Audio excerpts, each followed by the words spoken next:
António Carrapatoso, presidente da Fundação Vodafone Portugal, acaba de lançar um livro que reúne textos que publicou na última década em 3 jornais.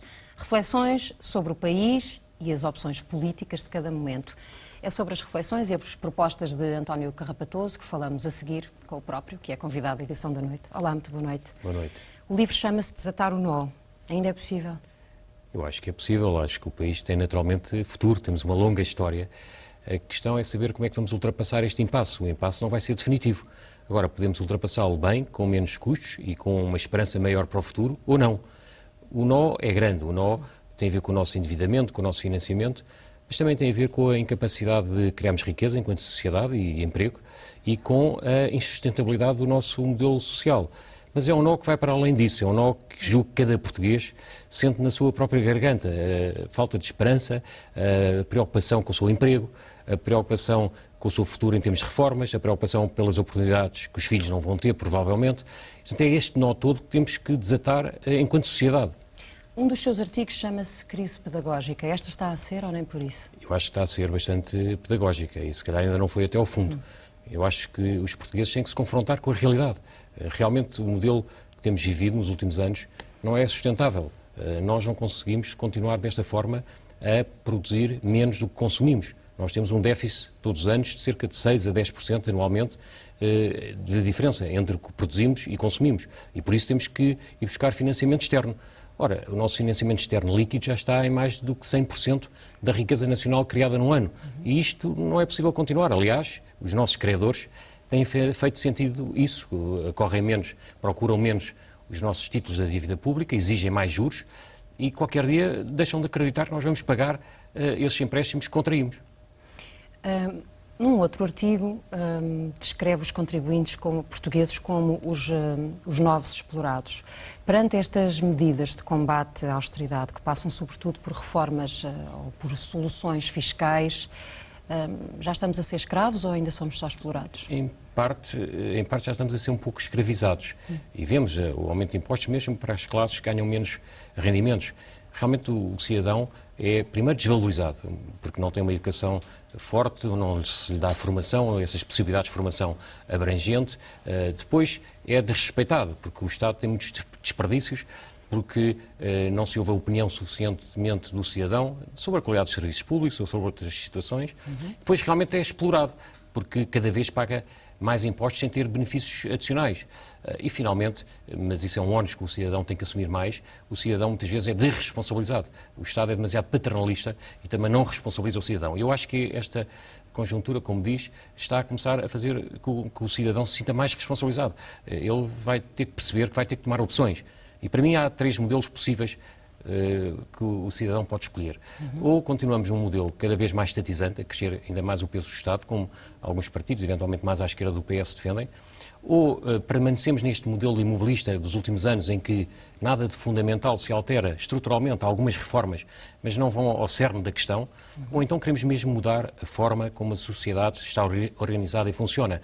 E aí temos que apostar num modelo modernizador e reformista. Mas esse vai exigir alguns sacrifícios também, mas são os sacrifícios que vão nos dar bons frutos no futuro. Mas quem é que lidera essa mudança? Nas suas reflexões é muito claro que já não acredita nas pessoas que nos dirigem, porque lhes aponta falta de qualidade e diz que precisamos de novos líderes. Eles existem? Estão onde? Eu julgo que, obviamente, que há pessoas bastante aproveitáveis dos atuais protagonistas, nomeadamente aqueles menos comprometidos com o Bloco Central de Interesses, com a promiscuidade político-económica, aqueles que não estão a viver de interesses apenas instalados e que estão abertos à mudança. Mas, ao mesmo tempo, acho que é preciso novos protagonistas que complementem a energia e a dinâmica desses que muitas vezes já está exaurida. E, portanto, o que eu espero é que, na tal situação de emergência em que estamos, vão surgindo novos protagonistas nas várias áreas, não é só na área política. Ainda é uma área atrativa para pessoas com qualidade? Esse é realmente um problema. Mas eu julgo que muitos de nós têm que assumir essa responsabilidade mais tarde ou mais cedo. Não me estou a colocar na posição de entrada para a política, eu próprio, não é esse o meu projeto de vida, mas alguns de nós vão ter que assumir essa responsabilidade. Mas se lhe fizessem esse convite, e não lhe vou perguntar se já lhe fizeram, porque o senhor já respondeu a esta pergunta, dizendo que essas coisas não se divulgam. O que lhe pergunto é, se lhe fizerem um convite desses, vai senti-lo como uma responsabilidade, como uma obrigação? Acho que vai depender muito do enquadramento, de quem é a equipa, qual é que é o projeto, e eu vou resistir bastante porque o meu projeto de vida não é esse. Mas o que eu digo é, em termos gerais, acho que a minha geração foi uma geração em parte privilegiada. Nós começámos a trabalhar a seguir ao 25 de Abril, foi uma altura de crescimento, entramos na União Europeia. Portanto, a minha e as gerações próximas, vamos dizer entre os 40 e os 60 anos, são realmente gerações privilegiadas, têm umas reformas razoáveis ainda, e portanto, se calhar tem que dar alguma coisa de volta. Agora, esse dar de volta pode ser em movimentos de cidadania, não é preciso necessariamente ir para um partido político para dar de volta. Agora, realmente, às tantas, alguém tem que executar os projetos que sejam idealizados. E, portanto, também na própria política é preciso capacidade de gestão, capacidade de execução, de motivação das pessoas, porque qualquer projeto novo também não se consegue implementar se a população não aderir a esse projeto. E a população só vai aderir se vir que quem o defende é credível, é competente e se vir também que vamos caminhar para uma sociedade mais justa, com menos diferença entre ricos e pobres, em que vão pagar mais e ter mais custos deste processo de transição quem é mais rico e quem tem mais condições, e não os chamados, muitas vezes, culpados do costume. E, portanto, Quem é esta o dinâmica que temos que que criar. no nosso panorama que o senhor era capaz de seguir? Esse líder seria um líder com determinação, com coragem, Pedro Passos Coelho tem essas com competência. qualidades? Eu não quero agora designar ninguém como tal, mas não quero fugir também completamente à sua pergunta. O Pedro Passos Coelho julgo que é uma pessoa séria, honesta, tem boas ideias, precisa naturalmente de consolidar essas ideias numa narrativa mais, vamos dizer, que desafie mais a sociedade, que proponha à sociedade realmente o tal novo projeto e precisa de mobilizar pessoas, mas julgo que está nesse percurso. Agora, poderão existir também outros líderes políticos que possam também evoluir nesse sentido. Acho que temos que mudar o eixo, os paradigmas em que a sociedade se tem movido nos últimos anos.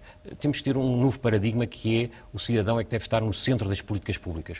O Estado deve ser aquilo que o cidadão determina e quer que ele seja. E isso tem que ser um movimento que não é só de um partido. Pode ser de vários partidos e de movimentos da sociedade civil que pressionem essa mudança.